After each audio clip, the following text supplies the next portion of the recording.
Hello everyone and welcome to PyAL Life. This is Otaku's Showboat, and today we will be covering the creature mechanics that are the focal point of PyAl Life.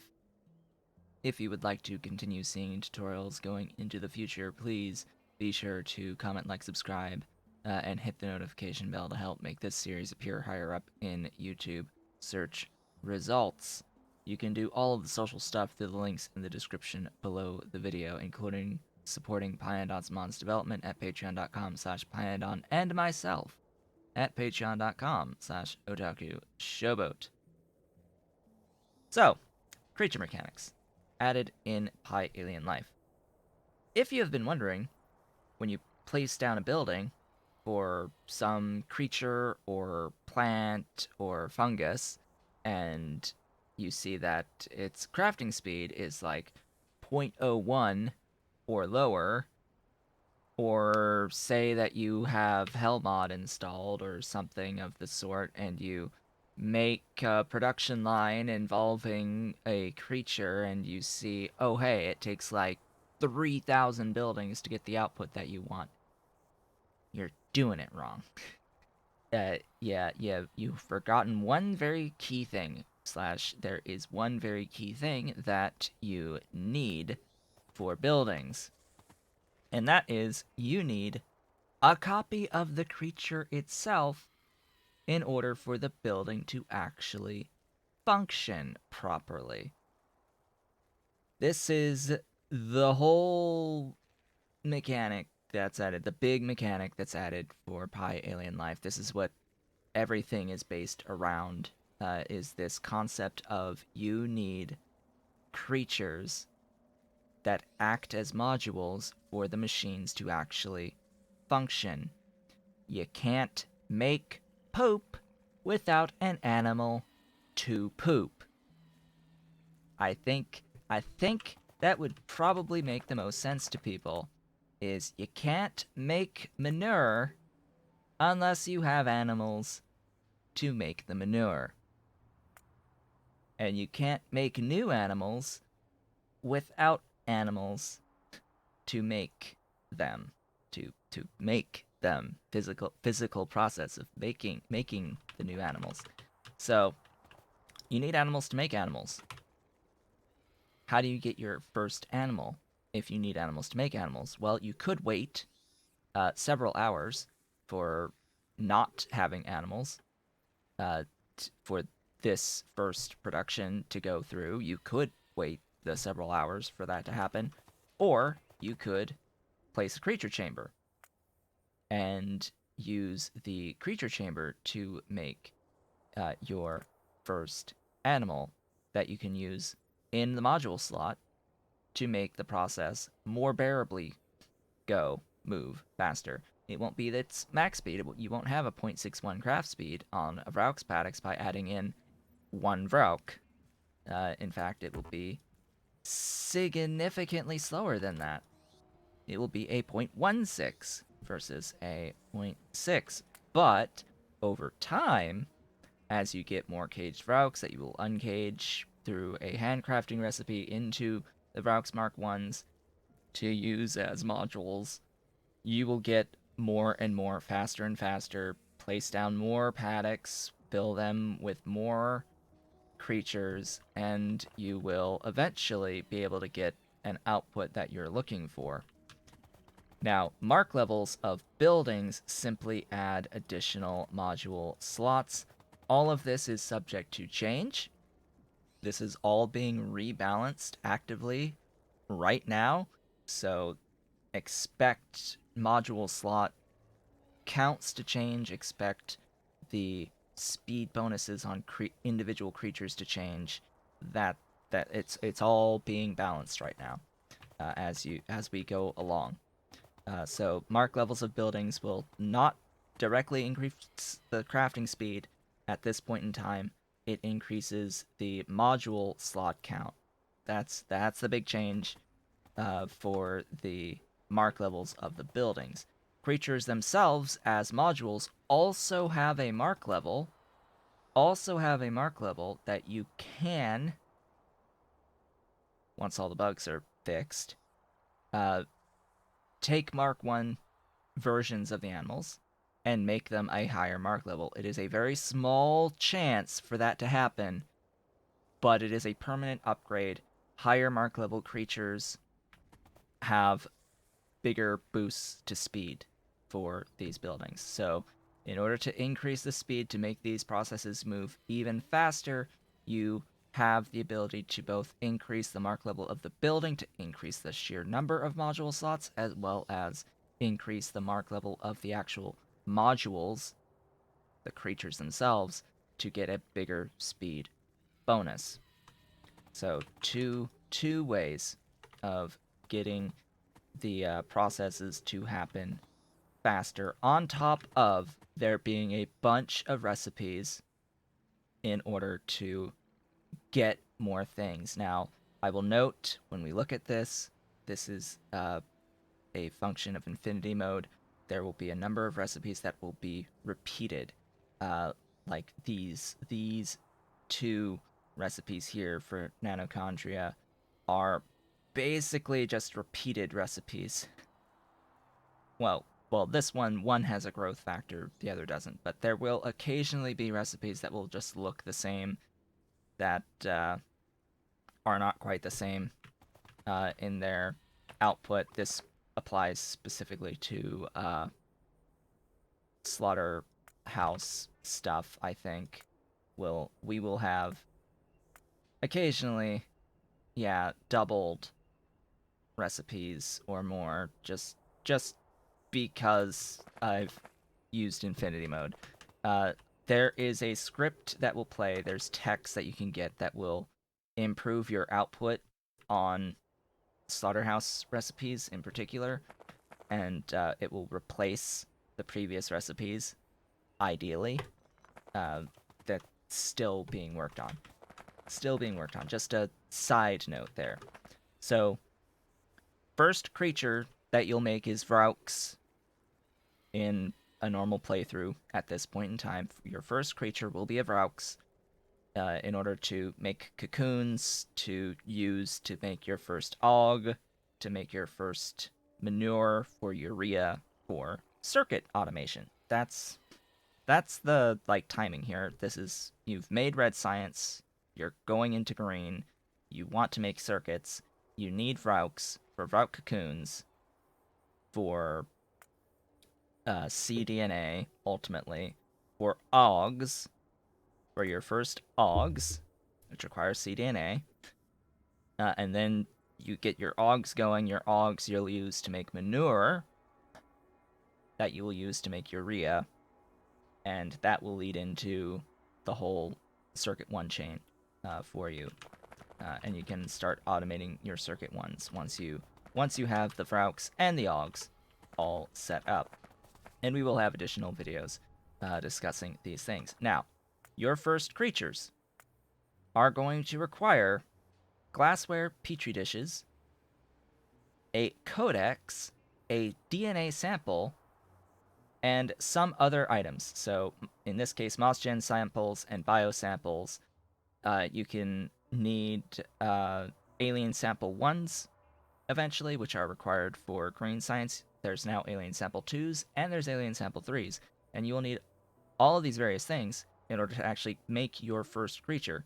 And the DNA sample will change, and the codex will change depending on what type of creature you are making. Now, codices are made in a standard assembling machine. They're going to require lamps, glass, a type of cable, and a type of circuit. This can go up to red wire and green wire, as well as up to circuit 3s, depending on what type of codex you want to make. In this, see here, we've got circuit 2s for the Yadels, which that's a type of fungus. That is a type of fungus. Here we've got green wire with the circuit 2s. Actually, are there circuit 3s? Yes, there are for these. For the dancing cats, the dancing armored cats that dance until their armor falls off, they will require circuit 3s for their codex. Those are probably my my favorites here, and I see that the dingrits, the spiked wolves, have circuit 3s as well on the requirement for their codex. And then you have to not only spend the codex for the actual creature, you have to spend a codex for making the DNA samples. And as you can see here, the DNA samples are generally speaking going to require a science, a steel chest, and a codex, except for the random and basic species recipe used for the Vraux here at the beginning. That one's just going to be biosamples. Biosamples is a new resource that you will have to mine and extract. It's set up over here. You use collectors on a bioreserve. These things need bio containers. They, generally speaking, operate in a one-to-one fashion outside of mining productivity, bonuses from tech, and yeah, it's generally speaking one-to-one bio container to bio samples. And these bio containers are going to be steel, titanium, lead, and something else. Bio container. The bio containers are steel, glass, lead, and titanium. Okay, that's what you need for all of those, and that will give you biosamples. Glorious biosamples to use at the beginning here to make the first Vraux, and we will discuss this all in a bit more detail later. So plants, there is something different with plants, and something slightly different with fungi. Fungi, you need to place down a spore collector first. It just acts like a mine that you can place anywhere. If I can find it in the list. Where is the spore collector? Spore collectors, these guys. So fungi, yeah, see, this is the recipe replacement thing, not properly working with infinity mode because it doesn't really run the script properly. But you'll start with a 0.4 output recipe. You will upgrade to a 0.6 via attack, and then it will upgrade to a 0.8 via attack later on. But so if you're getting these repeats, know that it's not really intended. But yeah, anyway. So you get the spores just from the air for the various mushrooms, and you'll need some spores to make your first mushrooms, which are made in the botanical nurseries along with all of the other plants. And you see this takes some spores. And then you'll also use spores to continue making the fungi, etc., in their respective plantations. The thing with the flowers here, not really so much with the mushrooms. With the mushrooms, you can at least use your first mushrooms as modules, and the stuff will move. It will move just by putting in the spores. The flowers, all of the flowers, will require seeds for their first cycle. So the first cycle in a Relesia plantation, for example, it will require seeds, no matter what. For seeds, you need the flowers. In this case, you need 5 flowers to make 8 seeds, which will start this. So not only do you need the 5 flowers to get your first batch of seeds, you also need at least 1 flower to use as the module for the plantation. So you actually need to run this process a minimum of 3 times to get your plants going properly, to start your whole positive feedback loop that will slowly but surely build up more and more and more and more and more flowers for you to use as the modules. This will all plants, as far as I'm aware, have this as a mechanic, where you will need to do this cycle multiple times to make the first seeds and have your first module to get the process started. You may want to actually automate this process and keep it going to supplement further the actual number of modules that you have. the number of flowers that you can use as modules. You don't want to have it go forever, only for as long as it takes to get this going at a decent speed so that you can store and use the flowers elsewhere.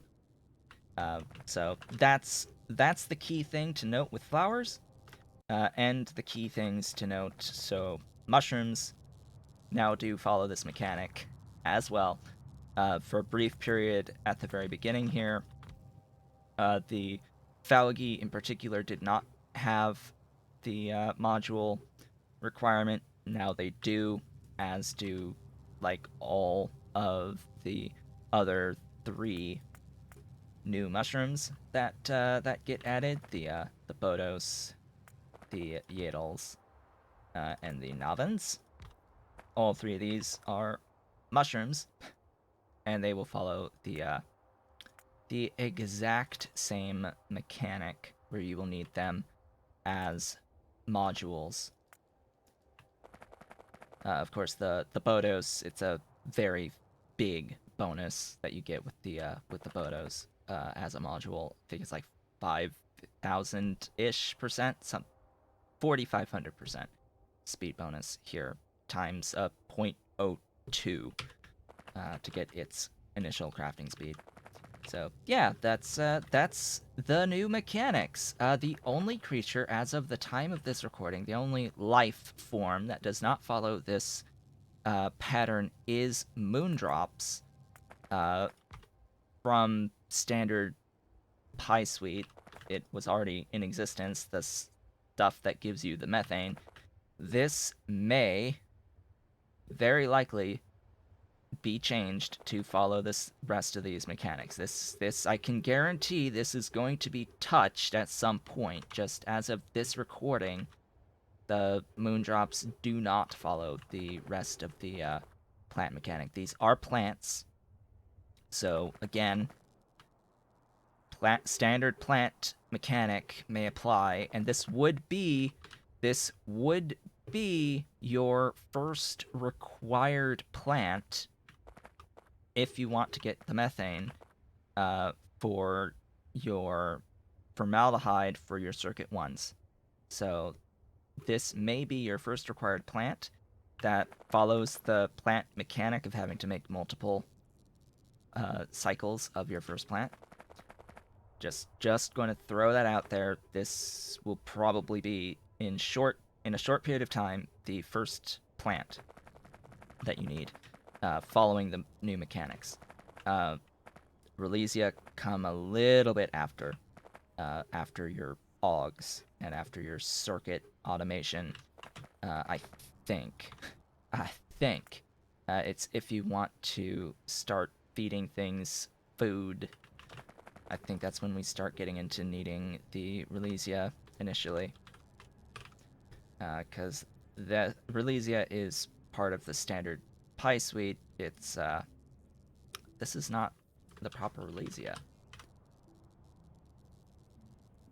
This is the proper Relesia. It will be used as, well, it will be used as seeds. That's the main thing in green science. So you will either have this be your first when doing green science, or this be your first when doing circuits.